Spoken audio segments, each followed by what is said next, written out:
0-T1 aralığında x oxu istiqamətində yavaşlayan hərəkət baş verir.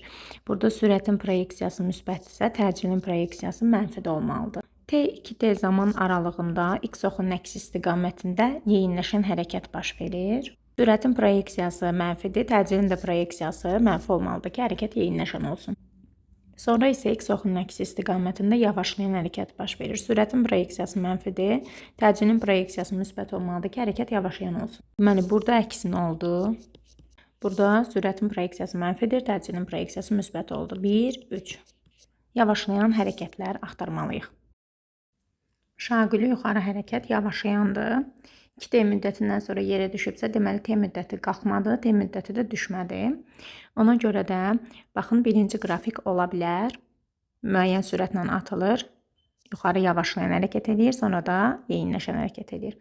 Qalxanda, çünki ağırlıq qüvvəsinin əksinə hərəkət edir, amma düşəndə ağırlıq qüvvəsi ilə eyni istiqamətdə hərəkət edir. Y oxu yuxarı yönəlir, x oxu isə bu istiqamətdə. J həmişə aşağıda, ona görə proyeksiyası həmişə mənfi olmalıdır. Yuxarı hərəkət yavaşlayan, aşağı hərəkət isə Y oxunun əksi istiqamətində yeyinləşəndir. Üçüncü qrafikdə doğrudur, yəni 1-dən 3.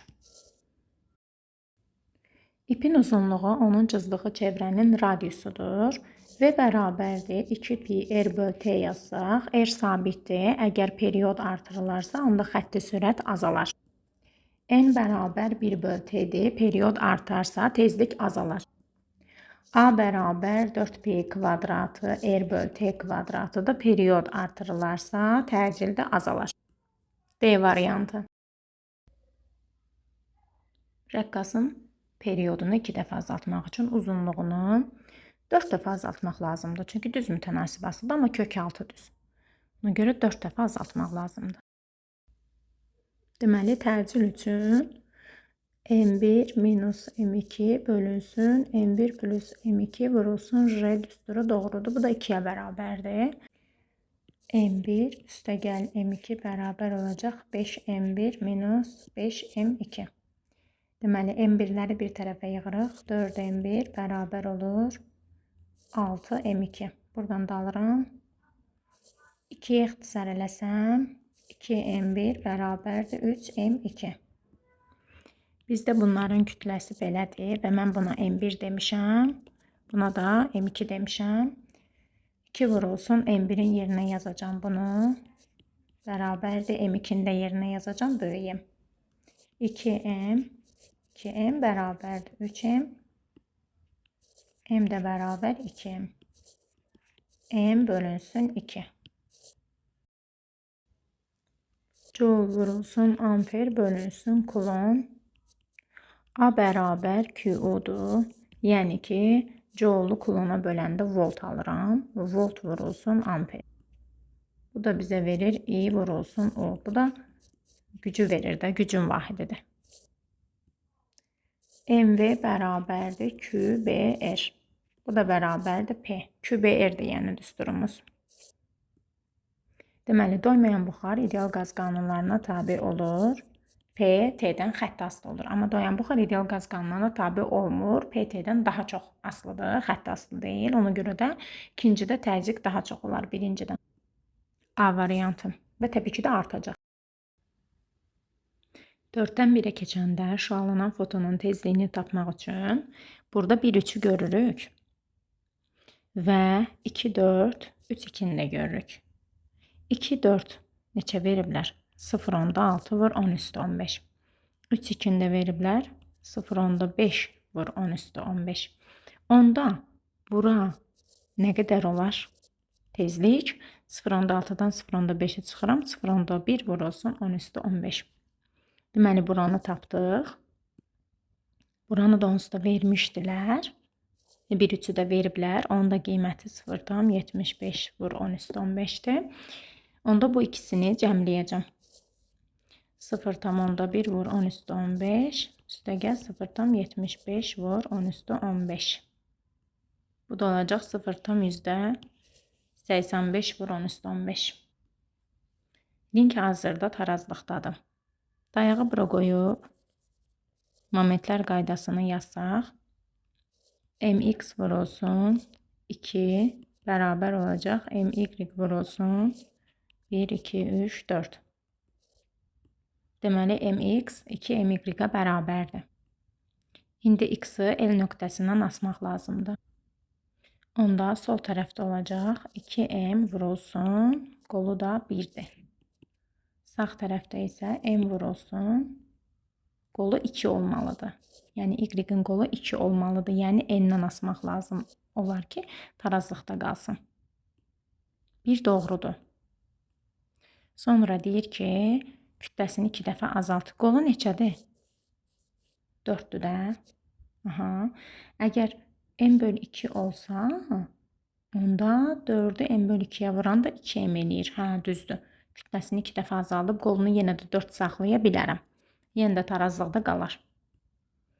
Deyir ki, üçüncüdə lingi m nöqtəsindən asmaq lazımdır. M nöqtəsindən asdıqda 2m vurulsun, qolu 2-dir, bərabərdir.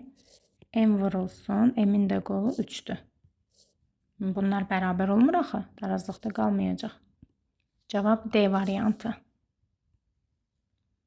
Görülən iş kinetik enerjinin dəyişməsinə, digər tərəfdən də əvəzləyici vurulsun S-ə bərabərdir. Onda 2y-dən gəlib 0-a delta yk bərabər olur mənfi 2y-yə. O da bərabərdir f əvəzləyici vurulsun s. F əvəzləyici də bərabər olur mənfi 2y bölünsün s. Yavaşlayan hərəkət olduğu üçün mənfidə olacaq. Deməli, hərəkətin əksi istiqamətində təsir edir ki, görülən iş burada mənfi olur. Yəni, kinetik enerji azalır. Sonra isə buradan bura qədər enerji artır, iş müsbət olur. Onda qüvvənin proyeksiyası da müsbət olacaq.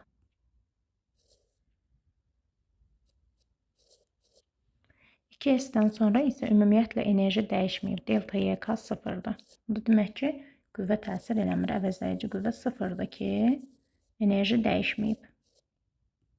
Doğru cavab olacaq Y variantı. Bir də nəzərə alın ki, burada 2Y-dən gəlib, yəni dəyişməsinin qiyməti 2Y-dir.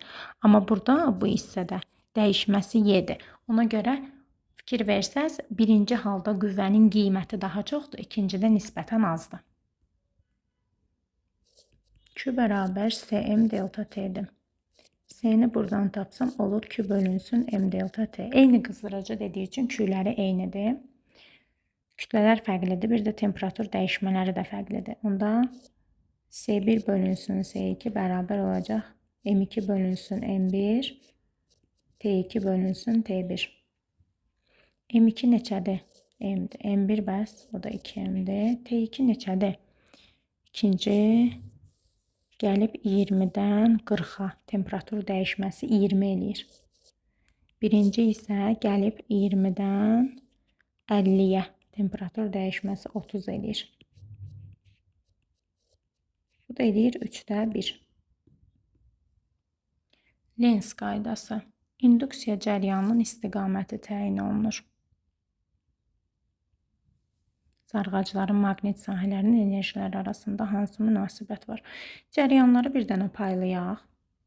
Deməli, cəryan şiddəti müqavimətlə tərs mütənasib asılıdır. Ona görə də buradakı cəryan 2 idi, buradakı cəryan idi. Aha. Burada isə 2 ilə i toplanıb 3i olur. Maqnit sahəsinin enerjisinin düsturu L kvadratı bölü 2-dir. Aha, indi bir-bir yazmalıyım. Birinci üçün L vurulsun 2i'nin kvadratı, yəni 4i kvadratı bölü 2-dir. İkinci üçün 4l vurulsun i kvadratı bölü 2-dir. Üçüncü üçün L vurulsun 3i'nin kvadratı, yəni 9i kvadratı bölü 2-dir. Üçüncü çoxdur. 1 ilə 2 də bərabər alındı.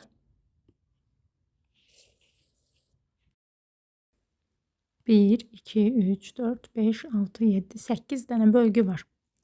Düz ortası bura düşür. Və bura R'dir. Onun da yarısı bura düşür. Burada F'dir. Və paralel düşən şüa təbii ki də fokusdan keçməlidir. Yəni ki, deyəsən bu 2 nöqtəsidir. P bərabərdir rho JH-dır. Tərsinə çevirəndə rho ilə J dəyişmir, ancaq ki, qabın oturacağı indi geniş olacağından hündürlük azalır. Ona görə də təzyiq azalır. İndi gələk təzyiq qüvvəsinə. Burada həm S dəyişir, həm də H dəyişir. Ona görə də F bərabərdir rho JH S düsturundan baxmaq olmayacaq. Nədən baxacağıq? Deməli, yuxarı doğru genişlənən qablarda təzyiq qüvvəsi mayenin çəkisindən kiçik olur. Yuxarı doğru daralan qabda isə təzyiq qüvvəsi mayenin çəkisindən böyük olur. Əvvəl kiçik idi, sonra böyük oldu. Deməli, artdı. Azalar, artar. Vakuumda yayılır elektromaqnit dalğaları. Mexaniki dalğanın bir növü səs dalğasıdır. Elektromaqnit dalğaları eninədir. Polyarlaşma bunu sübut eləyir. Amma mexaniki dalğalar həm eninə, həm də uzunluğuna ola bilər. Bir mühitdən digər mühitə keçdikdə istənilən dalğada tezliklə period dəyişmir. Sürəti də dəyişir. Səthi gərilmə əmsalı sigma bərabərdir. F bölünsün L-dir. F səthi gərilmə bərabərdir. Sigma vurulsun L-dir. Mayenin növündən asılıdır. Temperaturundan da asılıdır. Açıq səthin sahəsindən yox. C variantı. Metallar. R bərabərdir. R0 1 üstəgəl alfa delta T. Müqaviməti temperatur artdıqca artır, bəli. Hərəkətə başlayır deyirsə, deməli V0 sıfırdır. Yazmaq olar S bərabər AT kvadratı bölü 2. A-nın yerinə də F bölünsün M, T kvadratı bölü 2. F-in yerinə də QE yazmaq olar. QE T kvadratı bölünsün 2M. Qiymətləri qoydum. 2-lər ixtisar gedir. 10 üstü mənfi 6, 10 üstü 6 kimi qalxsa yuxarı. Yuxarıda 10 üstü mənfi 3 qalacaq. 3-ün kvadratı 9, 9 da 5-ə 45. Nəsə 450 ilə belə bir cavab eləyir. Doğru cavab Y variantı. Rezonansın baş verməsi üçün tutum müqaviməti induktiv müqavimətə bərabər olmalıdır. Mən burada lazım olan düsturları qeyd eləmişəm. Gördüyümüz kimi tutum müqaviməti ilə induktiv müqavimət tezlikdən asılıdır. Ancaq induktiv müqavimət düz asılıdır, tutum müqaviməti tərs asılıdır. Ona görə də dəyişən cəryanın tezliyini artırmaq lazımdır ki, tezliyi artanda tutum müqaviməti azalsın, induktiv müqavimət isə artsın, düz mütənasib asılıdır. Yəni, əvvəl hal-hazırda tutum müqaviməti induktiv müqavimətdən çoxdur. Amma tutum müqaviməti azalsa, induktiv müqavimət də artsa, onlar bir-birlərinə bərabər olsa, rezonans baş verəcək. Yəni ki, burada yalnız bir gərginliyin artırılması, müqavimətinin azaldılması tutum müqaviməti ilə induktiv müqavimətə təsir eləmir. Sərbəst düşən cisimdir, deməli başlanğıc sürəti sıfırdır. Yerə gəlib çatanda deməli onun MGH enerjisi olmalıdır. Və bu enerjinin 1/3 hissəsini əgər itirirsə, onda geriyə qalır 2/3 MGH. Deməli bu 2/3 MGH enerji ilə təzədən yuxarı qalxacaq. İndi bu 3/2 MGH-ın da yenə 1/3 hissəsini tapıram. Bu eləyir 9/2 MGH. Və indi 3/2 MGH-dan 9/2 MGH-ı çıxmalıyam. İtirir axı. Ortaq məxrəci gətirmək üçün aşağını da vuracam 3-ə, yuxarını da 3-ə vuranda 6 verir. 6-dan da 2-ni çıxanda qalır 4/9 MGH. Aha, deməli 9/4 H hündürlüyə qalxa bilər. Deməli D sinus fi bərabərdir 2 lambda 1. D2 sinus fi bərabərdir 3 lambda 2. Eyni nöqtə deyir də bu. 2 lambda 1, 3 lambda 2-yə bərabər olmalıdır. Lambda 1-in qiyməti 600-dür. 600 vur 2, 3 lambda 2. Buradan da lambda 2-ni tapsam 600 vur 2 böl 3. 400. Ayrılmış kondensator dediyi üçün Q konstant olmalıdır. Gərginliyi verib, hansı ifadələr doğrudur? Lövhələr arasına dielektrik daxil etsək. S bərabərdir, epsilon 0, epsilon S böl D-dir. Dielektrik daxil etsək tutumu artar. Düz mütənasib asılıdır. U bərabər Q böl S olduğundan tutum artanda gərginlik azalar. Ancaq yük dəyişməz. Ayrılmış dövrə daxil. 1, 3, 6. Kinetik enerji çıxış işindən 2 dəfə azdır. A çıxış böl 2. Deməli, Y foton bərabərdir. A çıxış üstəgəl Y kinetik. Y fotonun yerinə HC böl lambda yazıram. A çıxışın yerinə HC böl lambda maksimum yazıram. Y kinetikin yerinə isə HC böl lambda maksimum böl 2 yazıram. 2 dəfə azdır da ondan. Onda bura 2 əlavə eləyirəm. Burada 2 əlavə eləyirəm. HC-ləri ixtisar eləyirəm. 1 bölünsün lambda bərabər olacaq. 3 böl 2 lambda maksimum. 3 bölünsün 2 lambda maksimumun qiyməti 600-dür. Aha, buradan da alıram. Lambda bərabər olacaq 400-ə. 2 dəqiqə, 1 dəqiqə 60 saniyədir. 2 dəqiqə 120 saniyə olacaq. Deməli, burada Cm delta T üçün sərf olunur istilik miqdarı I kvadratı RT. Və delta T-ni bizdən soruşur. I kvadratı RT bölünsün Cm. Bu da eləyir 1,5. İzin uzunluğu birincidə çoxdursa, deməli kinetik enerji birincidə çoxdur. Qalınlıq birincidə çoxdursa, deməli yük birincidə çoxdur. Vahid uzunluqda yaranan damlaların sayı birincidə çoxdursa, deməli o biraz yavaş gedib də, ikinci daha sürətlə gedib. Açarın birinci açıq vəziyyətinə baxsaq, müsbətdən cəryan gəlir, bunlardan keçir, gedir, gəlir, çatır bura. Hal-hazırda R1 və R3 ardıcıl birləşib. A1 və A2 ampermetrlərinin göstərişi bir-birlərinə bərabərdir. Mənbədəki ümumi müqavimət ardıcıl olduğu üçün toplanır və I də bərabərdir. U bölünsün 2R'dir.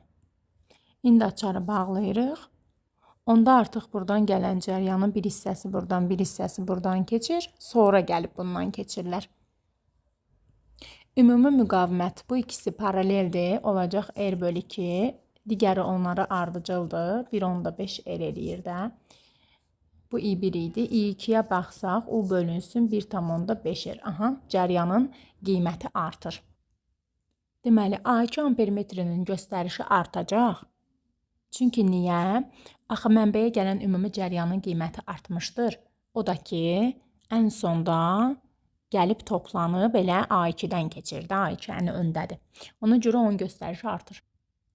İndi A1-ə baxaq. Əvvəl tutaq ki, mənbəyə 6 amper cəryan gəlirdi və 6 amperin hamısı həm bundan, həm də bundan keçib gedirdi. İndi tutaq ki, mənbəyə 7 amper cəryan gəlir. Ancaq ki, 7 amper cəryan bura çatanda onun yarısı buradan keçməlidir. Yarısı da buradan keçməlidir. Axı, açar indi bağlıdır. Ona görə A1 ampermetrinin göstərişi azalır.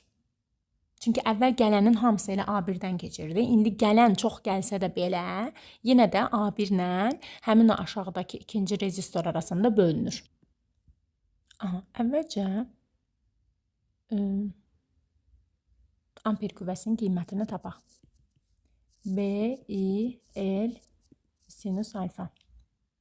Deməli, B-nin qiyməti 5-dir, I-nin qiyməti 4-dür. L-in də qiyməti yarısına tətbiq olunub da, yarısı maqnit sahəsindədir. 20 Newton edəcək. İndi istiqamətini solar qaydası ilə təyin edirik. Cəryan bu istiqamətdə axır. Əlimizin tərsini tutmalıyıq, çünki sahə X-dır. Cəryan da bu istiqamətdədir. Onda amper qüvvəsi aşağı yönəlir. Və tətbiq olunur düz bunun ortasından. Və qiymətini də tapmışam 20 Newton. Aha. İndi dayağı bura yerləşdirsəm, tən ortaya yerləşdirsəm, onda MJ vurulsun 1 bərabər olacaq 20 vurulsun 1 böl 2. Yəni ki 10. J də 10 olduğu üçün M də bərabər olacaq 1 kiloqram.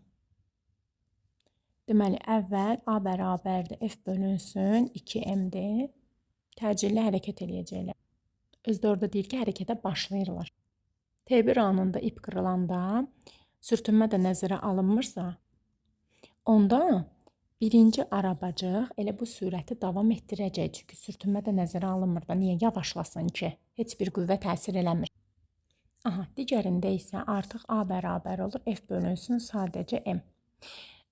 Sürət isə V bərabər V0 üstə gəl AT idi. Birinci halda A bərabər idi. F bölünsün 2M.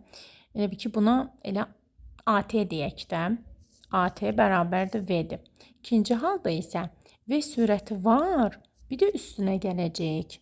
F bölünsün M-ə artıq biz 2A deyək. Çünki təcil 2 dəfə artdı. İndi baxın, AT əgər V-dirsə, onda bu olacaq 3V. Yəni ki, bu cismin təcili artdığından bu daha çox belə dəyişəcək. Belə.